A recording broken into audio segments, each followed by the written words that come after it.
बिस्मिल्लाहिर्रहमानिर्रहीम अस्सलातु वस्सलामु अलैका या सय्यदी या रसूल अल्लाह, अस्सलातु वस्सलामु अलैका या सय्यदी या हबीब अल्लाह। तमाम सुनने वालों को मेरा सलाम। मैं हूं राना अज़ीम और आज बड़ी अहम तरीन खबर, सुबह सुबह एक ऐसा फैसला सामने आया जिसके बाद PDM की हुकूमत जिससे ख़त्म हुए अभी एक दिन हुआ था, उस हुकूमत के अंदर से चीखों की आवाज़ें आना शुरू हो गई। एक और जुमा PDM की हुकूमत पर भारी गुजरा। वजीर आज़म मौजूद हैं, कबीना ख़त्म हो चुकी है, कौमी असम्बली तहलील हो चुकी है। अब किसी फैसले के खिलाफ कोई नया कानून फौरी तौर पर नहीं बन सकता। सुप्रीम कोर्ट से review of orders and judgments act के तहत जो फैसला काफ़ी देर से महफूज किया गया था, तो बहुत से लोग कह रहे थे इस फैसले को शायद ये फैसला इस दौरे हुकूमत में ना आए, शायद ये फैसला मौजूदा चीफ जस्टिस साहब जाते जाते सुना के जाएं। लेकिन ये फैसला चीफ जस्टिस साहब ने हुकूमत के जाते ही अगले दिन सुना दिया। मोअज़्ज़ज़ अदलिया के इस फैसले के बाद पाकिस्तान की सियासत में दो बड़ी तब्दीलियां हो गई। बड़े मियां साहब, जिनको वजीर आजम नवाज शरीफ, जिनके नारे लगा लगा कर थक गए मुस्लिम लीग नून के बेचारे सारे लोग, शहबाज शरीफ साहब थक गए। शहबाज शरीफ साहब ने पेशन गोई कर दी। किसी जगह मामलात में यह मामला तय भी हो गया कि वजीर आजम नवाज शरीफ होंगे, लेकिन आज के फैसले के बाद ना वो वजीर आजम हैं और दूसरी तरफ कहने और सुनने में आ रहा था कि जनाब जहांगीर तरीन साहब जो हैं उनको भी कोई अहम तरीन ओहदा हुकूमत में मिलेगा, लेकिन वो भी बेचारे इस दौर से बाहर हो गए। अब जब मुस्लिम लीग नून को जैसे धचका लग गया, जैसे ये खबर मिली कि ये सारा मामला हो गया है, तो उसके बाद हालात इंतहाई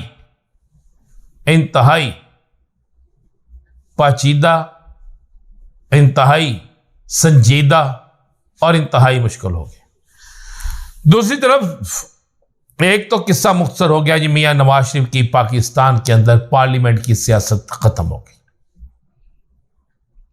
माइनस खेलने वाले खुद माइनस हो गए। माइनस की सियासत करने वाले खुद सियासत से माइनस हो गए। उसके बाद आज सदर ममलकत आरिफ अलवी साहब ने वजीर आजम और अपोजिशन लीडर को यह खत लिख दिया है कि 12 अगस्त तक हर सूरत में निगरान वजीर आजम का तकर्रर किया जाए, उनका नाम दिया जाए, उस पर फैसला दिया जाए।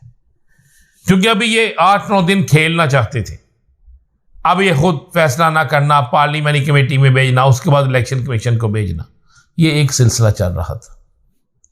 मैंने बहुत पहले कहा था कि नाम वही होगा जो अपोजिशन लीडर की तरफ से आएगा, लेकिन आज के हालात के बाद अब बड़े मियाँ साहब सख्त नाला हैं और उनकी नाराज़गी की वजह भी वजह है कि उन्होंने बहुत सी तैयारी कर रखी थी, कई नई शेरवानियाँ सिला रखी थी और कई किस्म के वादे कई किस्म के अफराज से कर रखे थे कि मैं मुल्क का वज़ीर आज़म आ रहा हूँ। हल्का बंदियों दीगर मामलात पर पूरी तैयारी हो रही थी, तमाम चीज़ें तय की जा रही थी, लेकिन अचानक आज के फैसले के बाद अब ना इनके पास असम्बली है कि जिसमें फौरी तौर पर जाकर ये कोई नया कानून बना सकें, ना इनके पास अब ये टाइम है कि ये ऐसा कर सकें। अब नई कोई असम्बली आएगी, उस असम्बली में आने के बाद क्या सूरत हाल होगी, ये तो कहते हैं ना, कौन जीता है तेरी जुल्फ के असीर होने तक, ये तो उस वक्त पता चलेगा। लेकिन एक ऐसा सिलसिला शुरू हो गया है, एक ऐसा मामला शुरू हो गया है, एक ऐसा लम्हा शुरू हो गया है कि जिसमें ये बिल्कुल वाज़े हो गया है कि आइंदा वज़ीर आज़म की दौर से नवाज शरीफ फारिग हैं, आइंदा सदर या किसी और ओहदे की दौर से जहांगीर तरीन साहब फारिग हैं, और आइंदा आने वाले वक्त में बिलावल भुट्टो जरदारी भी वजीर आजम की दौर से फारिग है। ये सब के सब सिर्फ और सिर्फ एक ही चीज पर काम कर रहे थे, वो थी माइनस चेयरमैन पीटीआई। अच्छा, चेयरमैन पीटीआई को माइनस करते करते ये खुद माइनस हो गए। अब मैं आपको ये बड़ी खबर दे रहा हूं कि बड़े मियां साहब ने अचानक से अपना इरादा तब्दील कर लिया है और उन्होंने सख्ती से अपनी जमात को यह बात कही है कि हमारे साथ ये बाकायदा प्लानिंग के साथ हाथ हुआ है, और जब प्लानिंग के साथ हाथ हुआ है तो अब हमें हर सूरत में हमें अपना आप दिखाना होगा।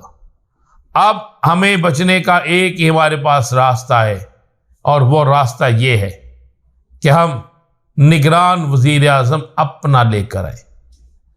और अब दोबारा इसहाक डार पर मियां नवाज शरीफ साहब ने अपना हाथ रख दिया है कि इसहाक डार को हर सूरत में, या खलीलुर्रहमान रमदे साहब को हर सूरत में आप वजीर आज़म लेकर आए।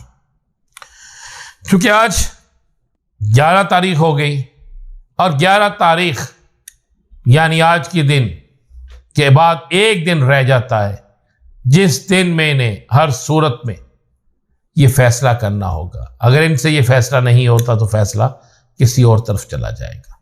लेकिन एक चीज ध्यान में रखिएगा, इसहाक डार, खलीलुर्रहमान रमदे, ये मियां नवाज शरीफ की फरमाइश और जिद है, और मियां नवाज शरीफ की फरमाइश और जिद किसी सूरत पूरी होती नजर नहीं आ रही। इसके बाद ये चेयरमैन पीटीआई को माइनस करने चले थे, लेकिन अभी तक तो वो माइनस नहीं हुए, क्योंकि उनके खिलाफ फैसला अभी तक किसी ऐसी अदालत से नहीं आया कि जिससे कहा जाए कि यह खत्मी फैसला है। अभी तक उनके पास कई मराहिल हैं, कई ऐसे कानूनी रास्ते हैं जिसके बाद उनकी तकदीर में बेहतरी या बदतरी दोनों का फैसला होना है। लेकिन नवाज शरीफ और जहांगीर तरीन के खिलाफ हतमी फैसला जो हुआ था, उस पर आज फैसला आने के बाद एक मोहर लग गई है। जरा कहते हैं कि मियां नवाज शरीफ जो है, उन्होंने अपने भाई से ये वाज़ेह तौर पे कह दिया है कि अब आपको अपनी पॉलिसी तब्दील करना होगी, और अगर आप अपनी पॉलिसी तब्दील नहीं कर सकते तो फिर आपको अपनी पार्टी या किसी और चीज में फैसला करना होगा। मरियम साहिबा जो कि काफी दिनों से खामोश थी, आज के फैसले के बाद उन्होंने भी अपने ग्रुप को बाकायदा ये कहना शुरू कर दिया है कि अब हमें किसी और तरफ देखना होगा। और तरफ क्या हो सकती है? नया बयानिया, नया इत्तेहाद, नए जुलूस, नई तहरीक, और ऊपर से 12 अगस्त को जलसा था मरी में जो कैंसिल हो गया। सुनने में आया कि इजाजत नहीं मिली, जिस पर भी मरियम शदीद नाराज और परेशान है। ये इनके साथ आगे एक बहुत बड़ा और हाथ होने जा रहा है। वो हाथ क्या होगा? इंतजार कीजिए मेरे अगले वीडियो का। इजाजत दीजिए, अल्लाह हाफिज।